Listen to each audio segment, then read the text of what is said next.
So coming up, we have Ivy Wong, CEO of Viss, which is sort of Pinterest meets mobile.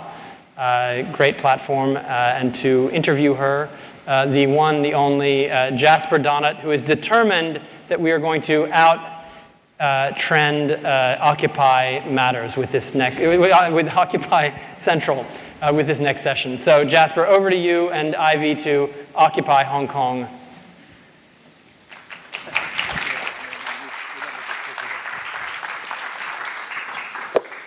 Thank you, Tom. I like the idea of Occupy Matters. Yes.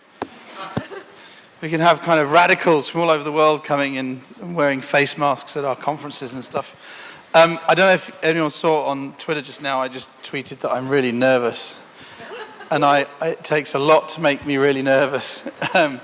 But I'm really proud and very happy to have been asked to interview Ivy because she is proper digital royalty, not just Asia, the world, and not just because she's a female. She is proper digital royalty. So look, we've got 15 minutes. I'm sure everyone in the room knows who Ivy is, and you've all met her before and know how wonderful she is. But over the next 15 minutes, we're going to spend a very little bit of time just going over her past. We're going to talk a little bit about what she's doing at the moment. But then we're going to completely hijack the program and talk about the future. And Kelly will probably shoot me for not staying to script. But interestingly, with what is going on out in Admiralty at the moment, Ivy is completely apolitical because she's one of the only people who's worked for both TVB, which is pro-Beijing, and Next Media, which is pro-democracy. So we're not going to talk about politics, but you've had a very interesting past. I mean, do you want to talk a little bit about your time at Yahoo with Rose and TVB, really kind of leading the video revolution here, and then Next Media? I start with Yahoo in the very early date, 1997. That's a very bad state there. So I was the first employees of Yahoo Hong Kong. So setting up the whole internet scenes here. I spent 8 years with them, and then I joined TVB to be the COO for their digital division. The first day I joined TVB, I got some notes saying that I'm committing my career suicide by shifting from digital back to traditional media. People feel that I'm crazy, from that growing world to the downsizing world. And then after 4 years in TVB, I set up my TV. Hopefully, the Hong Kong people are still using it, watching the news every single day. And then building up an artist community to help the audience to connect back with the artists through the social media world. The day that I set up my TV by providing catch-up TV services on the internet, on mobile, I think about how can I compete it with Youku, committing to Taobao, committing with YouTube, because long before we put our program on the internet, all the pirated TV program is already everywhere. So there are people already watching us in all the private sites. So why they have to come back to TVB to watch the program, which we put online a bit later than they do. So the only way that we find is we have to build the community on top of content. So let the audience to talk about what is happening on the episode together with our artists. So we set up a very strong social community on the internet, on mobile. So the audience can watching the program and then at the same time talking with the celebrities, asking them why they are doing this and why they're not doing that. So after that, I joined Next Media, the against government one. So setting up, helping them to set up the Dong Sanman animated news. I think everyone is also watching this this whole month. It's a very interesting media journey for me for the last few years. And then I set up my own company called Viss. Viss is a very simple. Hang on, we haven't got there yet. Instagram. We haven't got there yet. Fashion. Just go back a little bit. So basically, you are single-handedly responsible for dropping productivity in Hong Kong, because as soon as you launched TVB.com, everyone in our office just started watching TV. Yeah, I agree with that actually. So we have statistics. So the My TV prime time is starting at noon time. So starting at 12. No, so it started at 9. No, it's actually not. Starting at the peak hour is like at noontime, and then we drop, so we keep a very peak till 2 p.m. And then starting from 2 p.m., we actually drop 10% till 8 p.m., which people finish work and then go home. Not at branded. It was constant. It was always on. Very Okay, good. now we can talk about now. So Viss is an amazing mobile app. Do you want to explain a little bit about how it works, what it is, and how you built it in a very short, I mean, it's only been a year, right? In a very short space of time.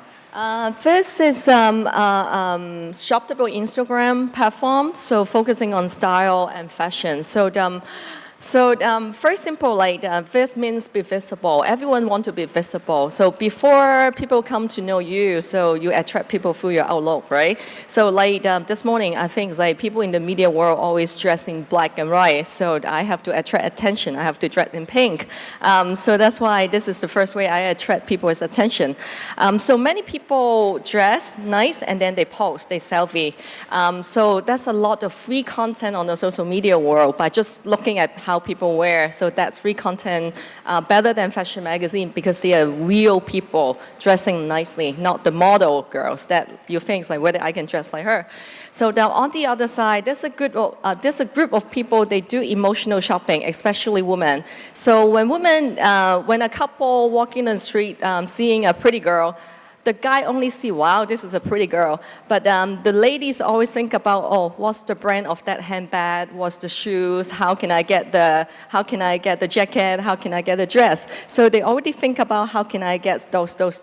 So by building up a platform that I have a group of people keep sharing that nicely take picture, and then I link up with all the e-merchant by doing product matching on.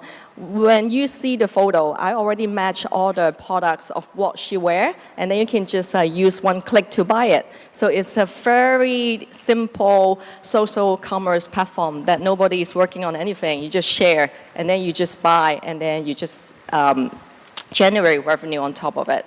Can you help me? Yes. I'm wearing black and white. I mean, you know. Definitely. So when we start, 90% of the people who post are women, but now it's 50-50. It's more guy posting than women now. And how big's the community now? So we got 3.8 million users around the world. Hong Kong, Taiwan, Singapore, Malaysia, Indonesia. We also get a lot of Asians from US, from UK, and then from Japan and Korea. So it's actually quite promising community. So we've established digital royalty, right? So then you get bought by HMV, like the ultimate analog company, whose logo is actually a dog looking at a gramophone player. What's all that about?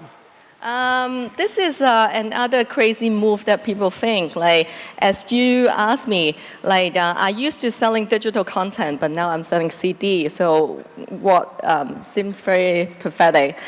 So because nobody's buying CD anymore. But what I believe is like people keep thinking like social is digital, like, but I feel social is physical, like.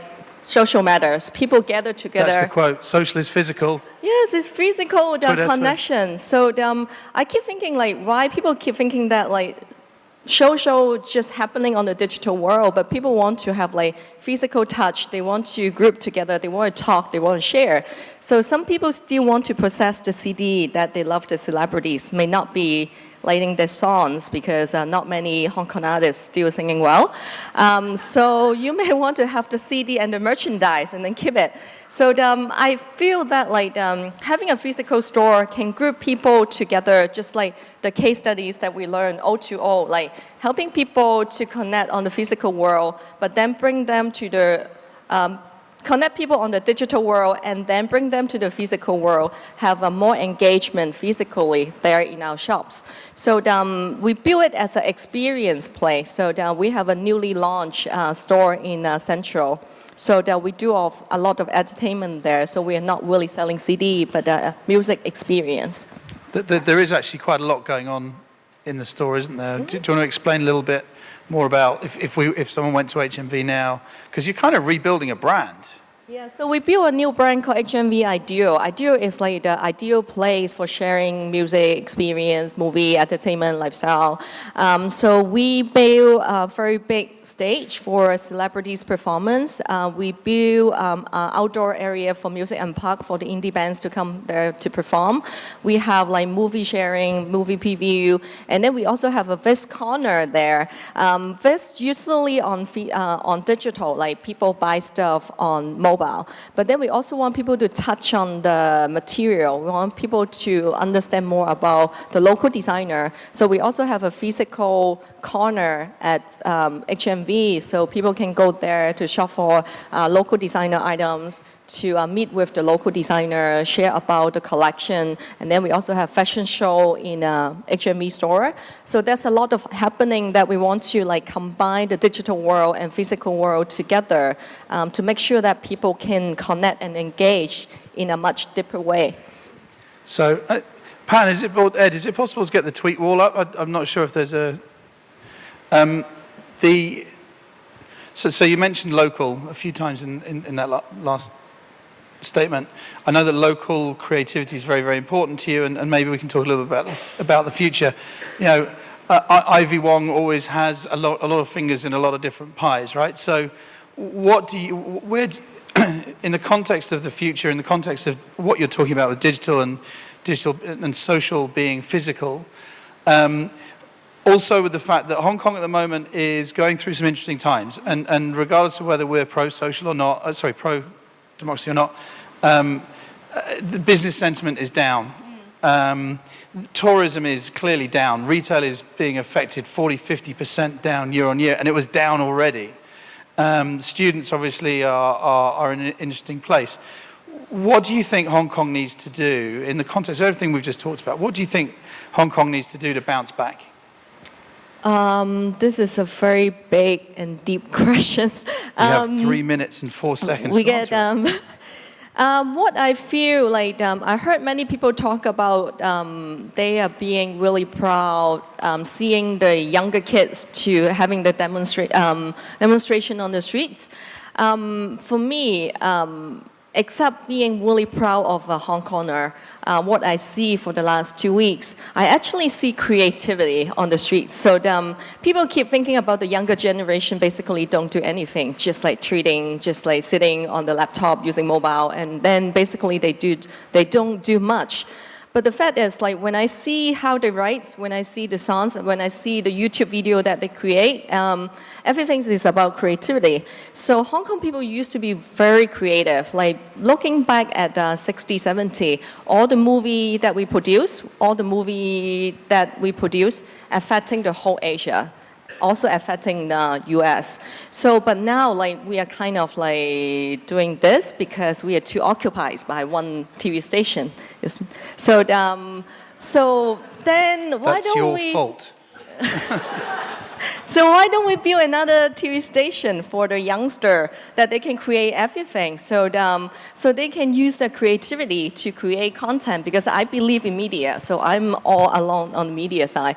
So YouTube is a very good channel, but then YouTube cannot help them to survive by giving them enough advertising dollars so they can keep producing. So my dream now, by seeing all those things, is like to create a multi-channel network on YouTube to help all the local kids to produce content, helping them to market it, to monetize it. So then we have a next generation who can create content that already can connect with their generation. So then we can have a new TV station setting up. We don't need the Wiki One TV station, in fact. We can easily build one without a Hong Kong license.